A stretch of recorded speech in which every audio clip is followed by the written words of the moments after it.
It's Tuesday, December 28. This is the news on PBCJ. I'm Gabrielle Thompson. Vaccination sites reopened today, Tuesday, December 28, after being closed over the Christmas and Boxing Day holidays. Up to 9 a.m. on Christmas Eve, just fewer than 1.2 million doses of a COVID-19 vaccine had been administered. Of that number, 634,465 were first doses. 484,843 were second doses. 74,954 were single doses, and 3,752 were booster doses. A total of 4 vaccines are available in the country: Johnson & Johnson, AstraZeneca, Sinopharm, and Pfizer. These can be had from more than 250 access points across the island. Jamaicans are encouraged to take the COVID-19 vaccine, all of which have been proven to reduce the severity of illness, hospitalization, and death associated with the coronavirus. Housing Minister Pernell Charles Jr. says the government's national housing policy will be passed in the House of Representatives before the end of the current financial year. The policy is being positioned as an umbrella for a holistic approach to housing. That policy is the embodiment of the comprehensive strategic approach to having integrated development, the development that will see Jamaica become the future that we want in sustainability. Finding the way for us to not just build or construct houses, but also to contemplate the facilities such as the schools, the health centers, the police stations, the energy and water supply, the road sewage systems, the stormwater drainage systems, transportation, and most importantly, the integration of green spaces, all of which are essential for us to maintain the safe, efficient, and developed environment that we want for Jamaica. Mr. Charles says the policy is now in its final stages of review. He admitted that the threat of climate change was also a major consideration in the drafting of this bill. Climate change, which I must tell you, is perhaps the greatest threat to a small country like Jamaica. As climate change intensifies, the vulnerability on our housing sector will continue to increase. And so, with that increased threat, it requires us to have a deliberate approach to construction, a deliberate approach to identify, establish, and fully enforce the policies and laws in our country that are going to protect our people, protect our critical infrastructure, and ensure that we maintain standards. The minister was speaking at the recent National Housing Trust handover of units at Perth Estate in Manchester.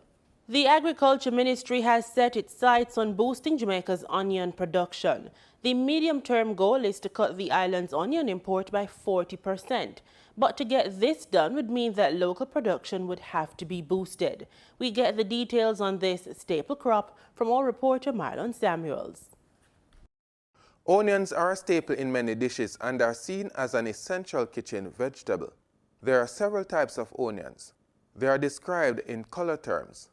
White onions are easily identified by the papery white skin and are sweeter than yellow onions. One of the most popular type of onion in Jamaica are the yellow onions. They have ivory white flesh surrounded by heavy brown skin and gives off a strong odor. Red onions are mild and sweet enough to be eaten raw. Green onions are young onions that have not yet formed a bulb. Onions require 90 to 120 days reaching maturity. The vegetable is normally planted between March 12 and September 26 due to the country's average monthly sunshine. Onion farmers use drip furrow or sprinkler irrigation methods. A Ministry of Agriculture Technical Market Access survey done in 2011 shows that Jamaica consumes approximately 12,000 tons of onions annually and produce about 6 to 7% of what is consumed. In 2018, the market demand for onions locally was valued at over $2 million. The long-term plan of the Ministry of Agriculture and Fisheries is to replace at least 70% of onion imports with local production. They hope to reduce imported onions by 40% in the medium term. The initiative is part of the thrust for us to grow what we eat and eat what we grow. Onions are extremely healthy eaten raw or cooked. A good source of fiber, onions are used to season meats, in salads, to enhance the flavor of a range of dishes, including soups, sauces, and is served in popular fast food outlets as garnish or side dish. Onions are also credited with antibacterial properties. It helps to lower cholesterol and blood pressure and contributes to a good night's rest. The vegetable also promotes digestion and boosts bone density. As it is loaded with antioxidants, vitamins A, B6, C, and E, onions keep you looking young. It also contributes to healthy hair. Additionally, onions contains natural sugar and minerals including sodium, potassium, and iron. Research indicates that onions strengthen reproductive organs. Others says it's a natural aphrodisiac as it increases testosterone, which boosts libido in both men and women. The expansion of the onion subsector is being done on a phased basis. It complements the ongoing Irish potato development projects taking place across the island in agro parks and select production zones. For the news on PBCJ, I am Marlon Samuels. The newly built Buff Bay Police Station is almost fully operational. Officers moved into the facility on Christmas Eve, days after it was officially declared open. There's 186 police facilities across the island. I didn't get up and do it on a political basis because it's construction and you treat your friend. And Mr. Vaz, who is a very influential man in cabinet, I just doing because he has political influence. We sent out an engineering team and we examined every police facility in the island and prioritized the need to change. If we had enough money, we would do all of them in 2 years. Start the building and go ahead. We don't have that the resources, but we are committed to effecting that transformation. The transfer of phone lines is slated to be completed on or before January 3, 2022. In the interim, the police station may be reached at 876-809-1219. In addition to the usual emergency numbers 119 or 311, another option is the operations office at 876-322-9357 or 876-440-1526. Ground was broken for the $50 million station back in 2018 by then National Security Minister Robert Montague. The Christmas holidays are one of the busiest periods for police officers. They are required more than ever to be on the streets as increased commercial activities such as shopping tends to attract criminal elements. Over in St. Thomas, officers from the Yallahs police station took time out of their schedule to deliver care packages for citizens in their division. Christmas is a season of giving, and as such we see the necessity to reach out to our members of our community. We were not able to do so throughout the year as a result of the coronavirus, which the pandemic which have overtaken us. So we are sharing it with our community members, the little that we have. We're giving you this small token, a gift for you for Christmas, and we are wishing for you a happy and Merry Christmas and a prosperous New Year. It's an initiative from the Yallahs police station. All right? Yeah, That will little.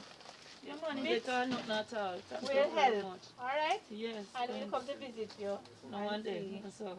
We are giving you a little token for the Christmas, and I hope you receive it. Thank you. You're welcome. Prime Minister Andrew Holness made a special appeal to road users over the holiday period to be responsible and safe. I'm deeply concerned by the number of Jamaicans killed on our roads. Safety on our roads is our responsibility. Jamaicans, drivers, passengers, motorcyclists, and pedestrians, slow down. Observe the rules of the road. Be courteous. Drive defensively. Be considerate. Buckle up. Wear a helmet. The careless overtaker is only rushing to the undertaker. Not observing the rules of the road could cost you your life and that of your loved ones. I encourage all road users to take special care as we use public thoroughfares. The life you save may be your own. In early December, National Road Safety Council Vice Chairman Dr. Lucien Jones reported that road fatalities stood then at 439, an increase from the corresponding period last year. We now get our regular market updates and insights in this timely business report.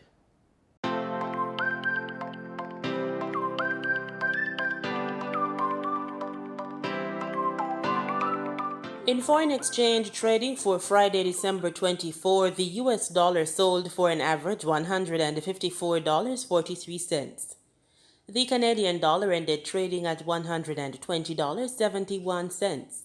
The pound sterling traded for $204.89, and the euro sold for an average $177.20. In Friday's trading session, the JSE combined index advanced by 758 points to close at under 400,000 units. Overall, market activity resulted from trading in 93 stocks, of which 48 advanced, 29 declined, and 16 traded firm. The junior market index advanced by 28 points to close at over 3,000 units.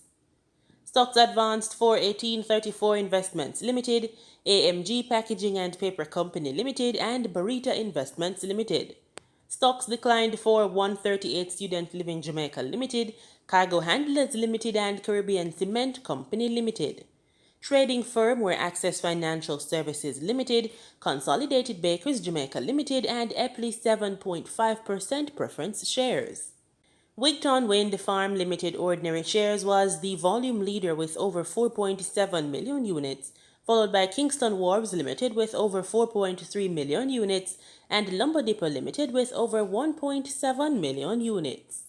In market data for oil prices extended gains on Tuesday, with Brent crude trading near $80 a barrel despite the rapid spread of the Omicron coronavirus variant, supported by supply outages and expectations that U.S. inventories fell last week. Brent crude futures rose by $1.04 or 1.3% to $79.64 a barrel. West Texas Intermediate crude rose $1.15 or 1.5% to $76.72 a barrel. Both contracts traded at their highest in a month. The three oil producers declared force majeure this month on part of their oil production because of maintenance issues and oil field shutdowns. Before we go, here are quick updates from the Jamaica Stock Exchange's News Bulletin. Kingston Wharves Limited KW has advised that a connected party sold a total of 2 million KW shares on December 17, 2021. Mayberry Investments Limited MIL has advised that connected parties purchased a total of 76,574 shares on December 23, 2021. 13,153,658 units of lumber ordinary shares from Lumber Depot Limited by Stony Hill Capital, connected directors Mr. P.B. Scott and Miss Melanie Subrati, were sold on December 17, 2021. And Wisynco Group Limited Wisynco has advised of a change of date for its annual general meeting AGM. The meeting will now be held on February 8, 2022 and not February 3 as indicated in the Notice of Annual General Meeting contained in the annual report. Wisynco says the meeting will begin at 10 a.m. and in light of the ongoing COVID-19 pandemic and related protocols to contain its spread, the meeting will be wholly virtual. The company says further information regarding registration and related matters will be advised in early 2022.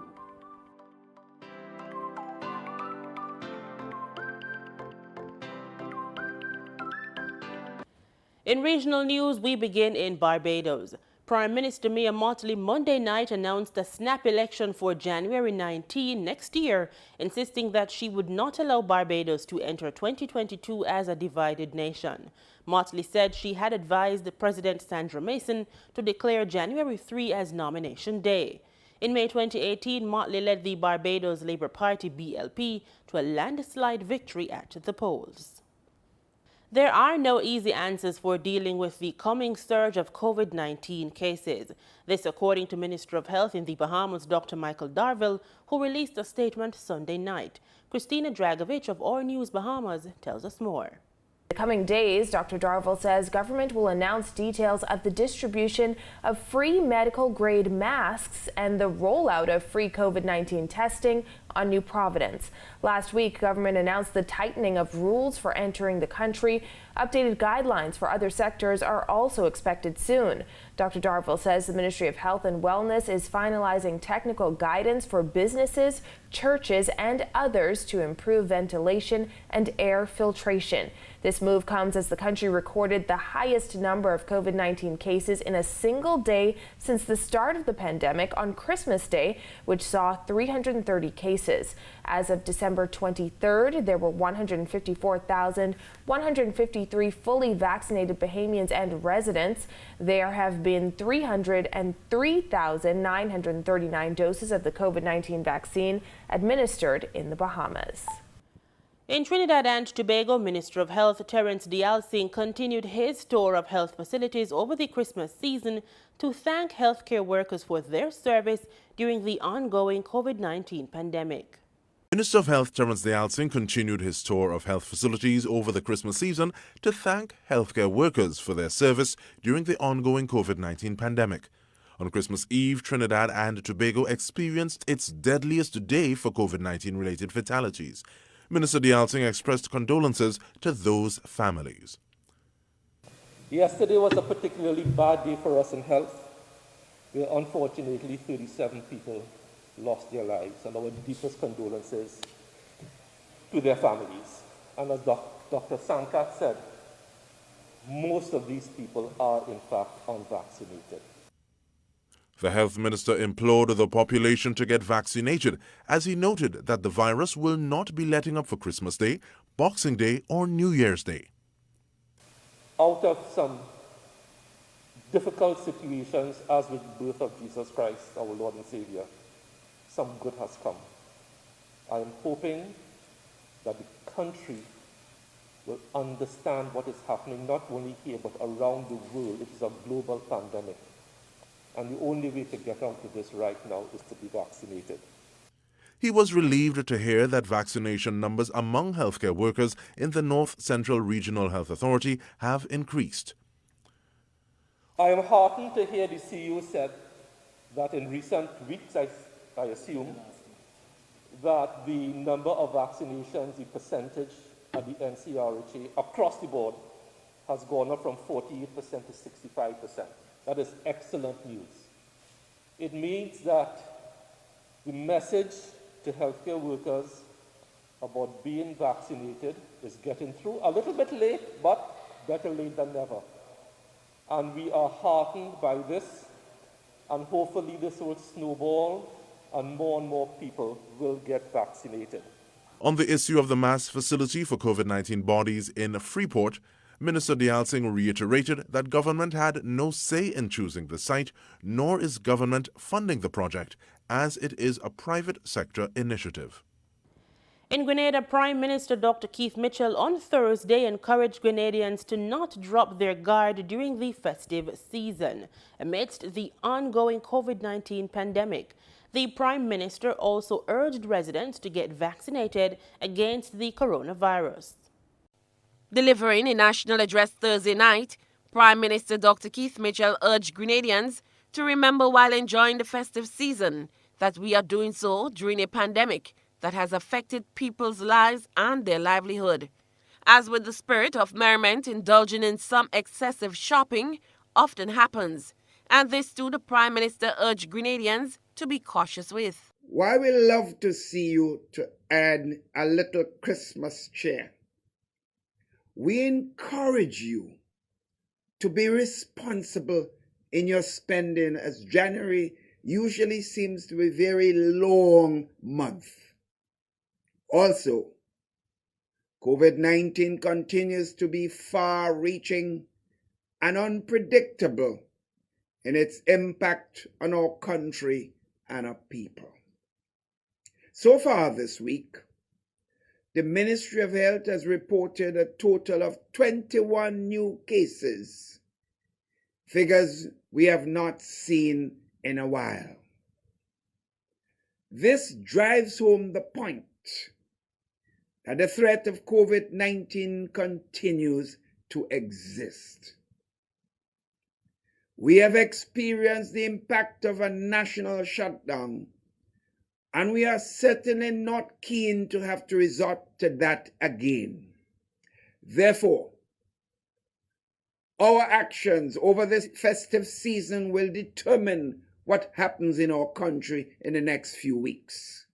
Prime Minister Mitchell also urged citizens to get tested and vaccinated to protect themselves, family and friends from COVID-19. The past 2 years have presented unprecedented challenges for us all.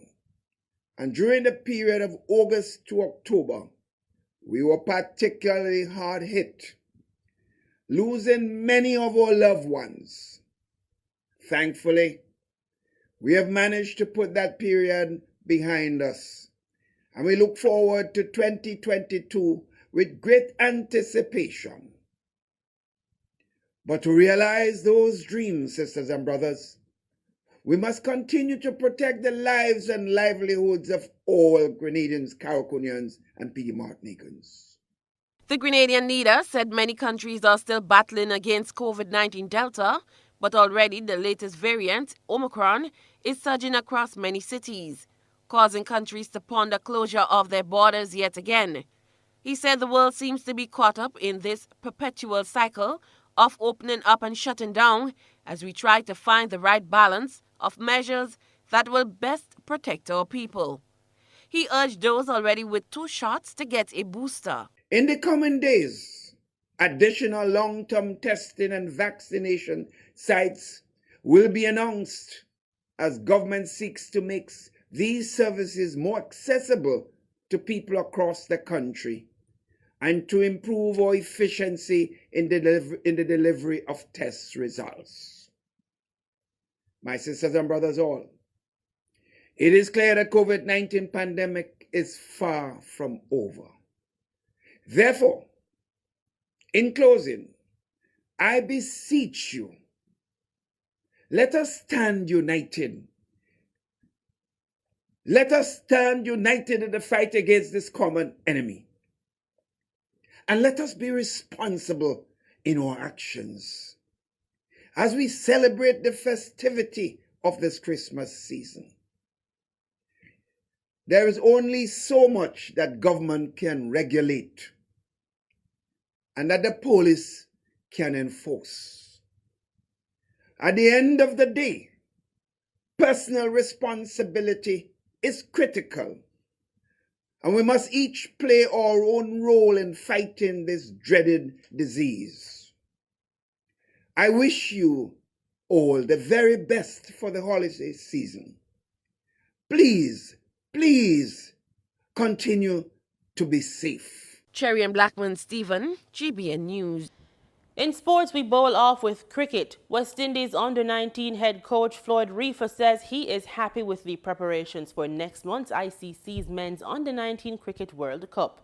Speaking ahead of the Youth One-Day International ODI series against South Africa under-19s, which began Sunday in St. Vincent, Reifer said he has seen vast improvement over the past year and they are doing what is necessary to be ready for the January 14 to February 5, 2022 tournament. The West Indies are using the December 26 to January 3 ODI series against South Africa as preparation for the World Cup, which will be played in Antigua and Barbuda, Trinidad and Tobago, St. Kitts and Nevis, and Guyana.